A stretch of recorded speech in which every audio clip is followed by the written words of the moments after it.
Shalom, saudara yang dikasihi Tuhan. Firman Tuhan hari ini, dosa yang tak terampuni. Sebelumnya, mari kita berdoa. Tuhan Yesus, terima kasih buat anugerah-Mu. Hari ini kami mau dengar firman-Mu. Urapi kami Tuhan, supaya kami memperoleh pengertian, sehingga kami boleh menjadi pelaku firman-Mu. Hidup kami jadi berkat dan mempermuliakan nama Tuhan. Dalam nama Tuhan Yesus kami berdoa, amin. Dosa yang tak terampuni. Markus pasal 3 ayat 28 sampai ayat 29.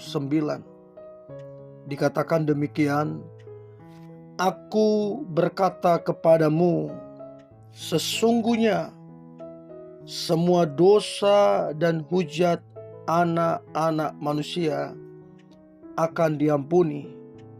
Ya, semua hujat yang mereka ucapkan.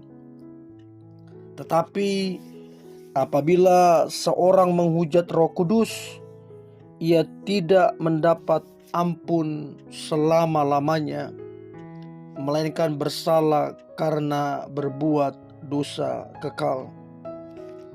Saudara yang dikasihi Tuhan, dalam perikop Markus 3 dijelaskan di sini ada satu perdebatan antara Tuhan Yesus dengan ahli Taurat orang Farisi, di mana mereka, para ahli Taurat ini, mereka menuduh Yesus memakai kuasa Beelzebul, kuasa si setan, dalam mengusir setan.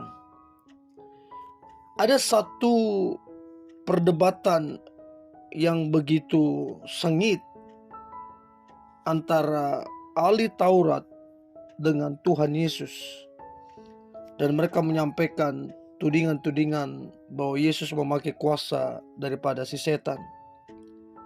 Lalu Yesus dengan gamblang, dengan lugas, dengan tegas berkata kepada mereka, bagaimana mungkin iblis mengusir iblis?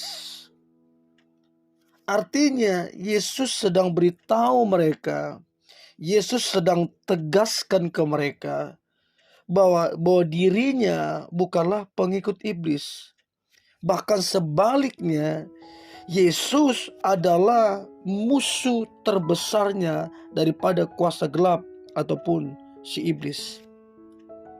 Nah, di sini para ahli Taurat di pasal ini, mereka memutarbalikkan fakta, sehingga kalau kita perhatikan perdebatan yang sangat sengit, menunjukkan bahwa para ahli Taurat ini, mereka sama sekali tidak percaya kepada Yesus.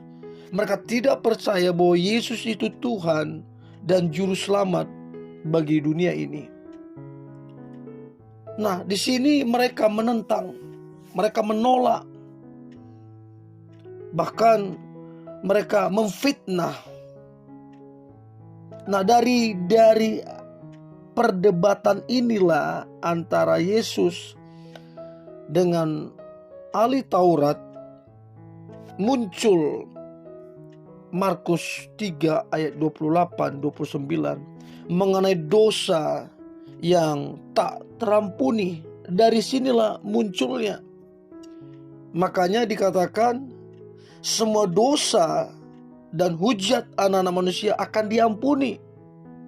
Tetapi apabila seorang menghujat Roh Kudus, ia tidak mendapat ampun selama-lamanya. Jadi muncul ayat itu setelah Yesus dengan mereka berdebat.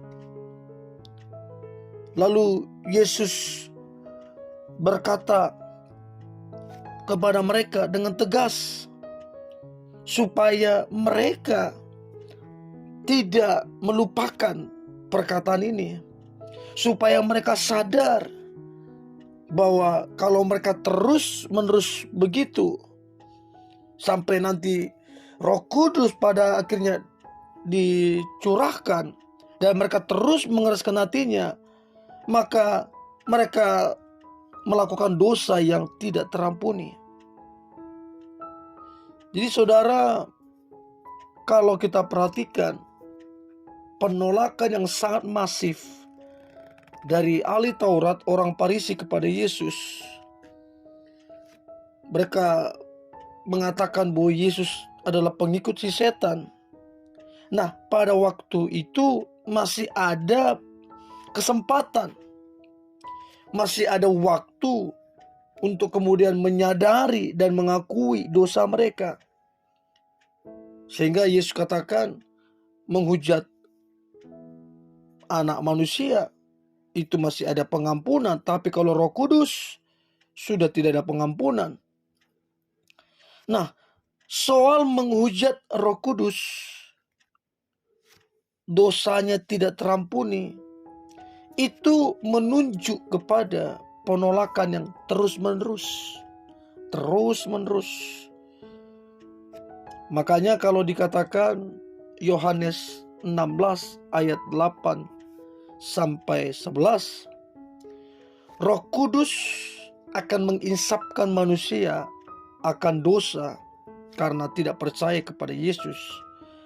Mereka yang tadi tidak percaya menghujat Yesus masih ada kesempatan untuk pengampunan. Nah, Roh Kudus itu menginsapkan, mengingatkan. Namun apabila kita sebagai orang percaya, kita sebagai orang Kristen atau beragama apapun, jika kita tetap mengeraskan hati, tidak mau percaya, bahkan menolak terus-menerus suara Roh Kudus, maka dengan sendirinya hati nurani itu akan mati. Mereka tetap tidak percaya, maka jelas dosanya tidak akan terampuni. Nah, kalau kita belajar bagaimana seorang Petrus pernah menyangkal Yesus sebanyak 3 kali. Dia menyangkal Yesus. Dia bilang tidak mengenal Yesus sebanyak 3 kali. Namun Petrus menyadari dosanya. Petrus bertobat dan hidupnya sampai akhir hidupnya dia melayani Tuhan, bahkan melakukan pekerjaan-pekerjaan yang luar biasa dipenuhi dengan Roh Kudus. Nah, catatan penting untuk kita semua mengenai dosa yang tak terampuni. Dosa tidak terampuni bukan berarti Allah tidak dapat mengampuni dosa manusia. Namun artinya manusia dengan sadar mengeraskan hatinya terus-menerus terhadap suara Roh Kudus untuk menginsapkan dosanya, sampai akhir hayatnya dia terus mengeraskan hatinya. Akibatnya sampai akhir hayatnya dosanya tidak terampuni. Bukan karena Allah tidak mengampuni, tetapi manusia berdosa itu bebal dan menolak suara Roh Kudus, menolak penginsapan Roh Kudus, menolak kesempatan untuk hidupnya diselamatkan. Maka dia melakukan dosa yang tidak terampuni. Untuk itu perlunya kita memiliki kerendahan hati.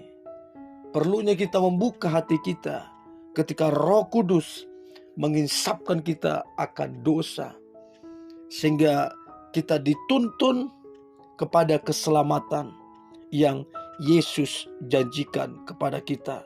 kepada keselamatan yang Yesus telah kerjakan kepada kita. Mari kita berdoa. Terima kasih Tuhan Yesus buat firman-Mu yang ajaib ini. Biarlah kami terus mau diinsapkan oleh Roh Kudus, sehingga hidup kami boleh bertobat, menerima Engkau benar-benar sebagai Tuhan dan Juru Selamat kami. Dan kami percaya karya-Mu di kayu salib itu berlaku atas kami, bahwa hidup kami diselamatkan, nama kami tercatat di kitab kehidupan. Hati kami bersyukur, terima kasih Roh Kudus. Dalam nama Tuhan Yesus kami berdoa dan mengucap syukur. Amin.